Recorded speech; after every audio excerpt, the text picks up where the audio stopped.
ఈరోజు పిన్నెల్లి రామకృష్ణారెడ్డి మీద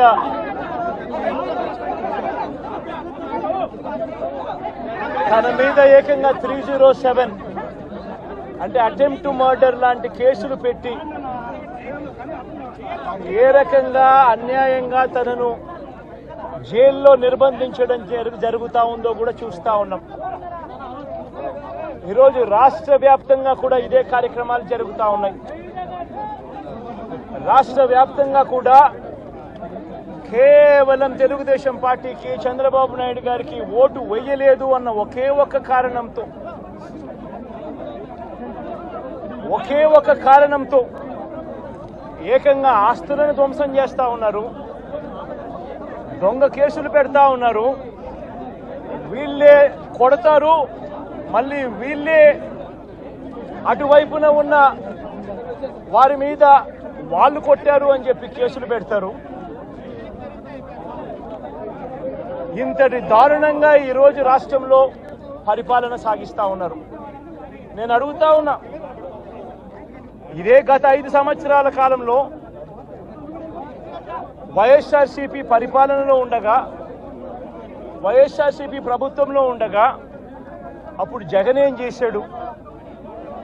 కులం చూడలేదు, మతం చూడలేదు, ప్రాంతం చూడలేదు, చివరికి ఏ పార్టీకి ఓటు వేశారన్నది కూడా చూడకుండా ప్రతి పథకము ప్రతి మనిషి కూడా అర్హత అన్నది మాత్రమే ప్రామాణికంగా తీసుకుని ప్రతి ఇంటికి డోర్ డెలివరీ చేసిన ప్రభుత్వం వైఎస్ఆర్సీపీ ప్రభుత్వందైతే, జగన్మోహన్ రెడ్డి ప్రభుత్వందైతే ఈరోజు కేవలం తెలుగుదేశం పార్టీకి ఓటు వేయలేదని, కేవలం చంద్రబాబు నాయుడు గారికి ఓటు వేయలేదని, కేవలం ఓటు వేయలేదన్న ఒక్క కారణంతో ఆస్తులు ధ్వంసం చేస్తా ఉన్నారు, మనుషులను కొడతా ఉన్నారు, కొట్టి మరి కేసులు పెడతా ఉన్నారు. ఇంతటి అన్యాయంగా రాష్ట్రాన్ని రావణ కాష్టం చేస్తా ఉన్నారు. రాజశేఖర రెడ్డి గారి విగ్రహాలను విరగొడతా ఉన్నారు, పగలగొడతా ఉన్నారు. ఇవన్నీ ఏదైతే చేస్తా ఉన్నారో ఇవన్నీ కూడా శిశుపాలుని పాపాల మాదిరిగా ఇవన్నీ కూడా పాపాలు పండుతాయి. ప్రజాస్వామ్యంలో ఏదైనా కూడా ప్రజలకు మంచి చేసి ప్రజల గుండెల్లో స్థానం సంపాదించుకుని ప్రజల దగ్గరికి వెళ్ళి ఫలాని మంచి చేశాం కాబట్టి మాకు ఓటు వేయండి అని అడిగే పరిస్థితులు ఉండాలి తప్పనిచ్చి ఈ మాదిరిగా దౌర్జన్యాలు చేసి, ఈ మాదిరిగా అన్యాయమైన కేసులు బిగించి, ఈ మాదిరిగా ఆస్తులు ధ్వంసం చేసి, ఈ మాదిరిగా ఫియర్ సైకోసిస్ క్రియేట్ చేస్తూ రాజకీయాలు చేస్తే మాత్రం అది ఏ రోజు కూడా నిలబడే రాజకీయం కాదు. తాత్కాలిక మేలేదైనా జరుగుతుందేమో తప్పనిచ్చి తర్వాత ఓటు వేసేటప్పుడు మాత్రం ప్రజలు ఇవన్నీ కూడా ఖచ్చితంగా గుర్తుపెట్టుకొని లెక్క జమ చేసి చంద్రబాబు నాయుడు గారికి గట్టిగా బుద్ధి చెప్పే పరిస్థితులు రోజులు కూడా తొందరలోనే ఉన్నాయని కూడా ఈ సందర్భంగా చంద్రబాబు నాయుడు గారిలో మార్పు రావాలని సందర్భంగా కూడా తెలియజేస్తా ఉన్నా. నిజంగా ఇదే విషయానికి వస్తే ప్రజలు ఎందుకు నీకు ఓటేశారు చంద్రబాబు నాయుడు గారు అని చెప్పి ఫస్ట్ చంద్రబాబు నాయుడు ఆలోచన చెయ్యాలి. ఒకవైపున వైఎస్ఆర్ కాంగ్రెస్ పార్టీ ప్రజల్లో వ్యతిరేకత వల్ల ఓడిపోలేదు, ప్రజలకు మంచి చేసి ప్రజలకు మంచి చేసి వైఎస్ఆర్ కాంగ్రెస్ పార్టీ ఓడిపోయింది. ఎందుకు ఓడిపోయింది అని అంటే చంద్రబాబు నాయుడు చేసిన మోసపూరిత హామీలకు ప్రజలు కాస్తో కూస్తో కొద్దిగా ఇదే ఆ 10% కాస్త అటువైపున షిఫ్ట్ అయ్యి చంద్రబాబు నాయుడు గారు అధికారంలోకి వచ్చిన పరిస్థితులు.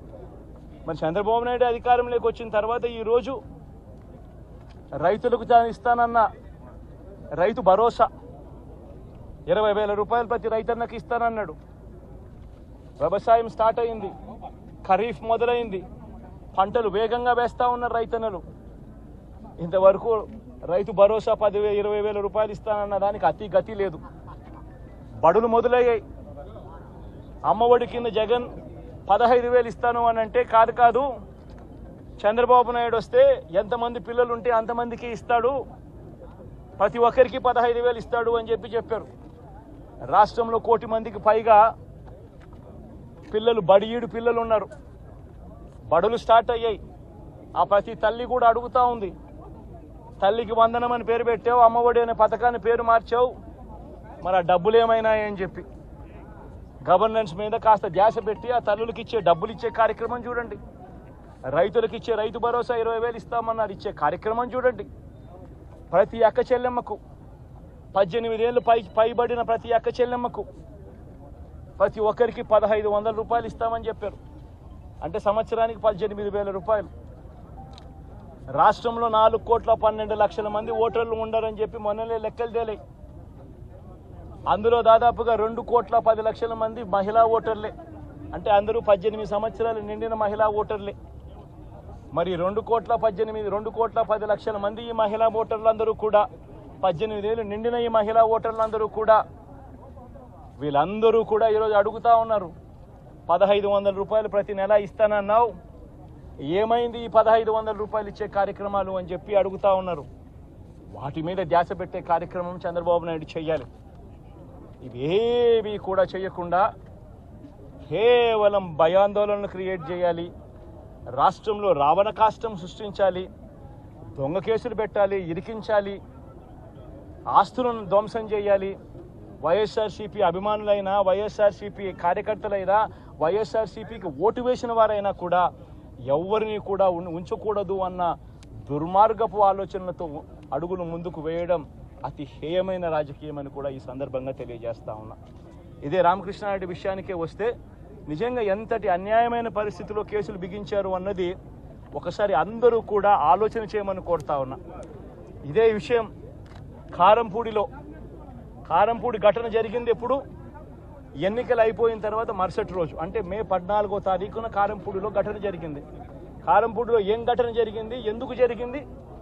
కారంపూడిలో తెలుగుదేశం పార్టీ చేసిన ఆకృత్యాలకు ఒక ఎస్సీ కుటుంబంలో ఉన్న మహిళలు ఇబ్బంది పడే పరిస్థితిలోకి పోయినప్పుడు వాళ్ళను పరామర్శించడానికి డిఎస్పీ అనుమతి తీసుకునే మరుసటి రోజు, ఎన్నికలు అయిపోయిన మరుసటి రోజు ఎమ్మెల్యే బయలుదేరాడు. ఎమ్మెల్యే కారంపూడికి చేరుకోక మునిపే ఆ ఎస్సీ కుటుంబం అనేది కారంపూడి అటువైపున ఉంటే, ఊరికి అటువైపున వాళ్ళు ఇల్లుంటే ఆ ఊరు ఎంటర్ కాకమునిపే తనను అడ్డగించడము, అక్కడే గొడవ జరగడము, గొడవ జరిగేది టౌన్లో జరుగుతూ ఉంది, ఇక్కడ నుంచి ఇక్కడ అడ్డగించినారు. అసలు సిఐ అనే నారాయణ స్వామి అనే ఈ సిఐతో కనీసం ఎమ్మెల్యే కనీసం తటస్థ కూడా పడలేరు, కనీసం సూచన దాఖలాలు కూడా లేవు వీళ్ళిద్దరు.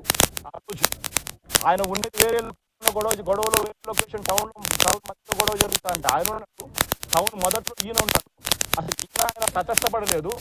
ఆయన మీద ఆ గొడవ జరిగేటప్పుడు రాళ్ళు ఇటువైపు నుంచి అటువైపు నుంచి పడ్డాయి. చిన్న రాయి తగ్గించచ్చేమో బహుశా అని చిన్న రాయి కాబట్టి అసలు ఆయన మరుసటి రోజు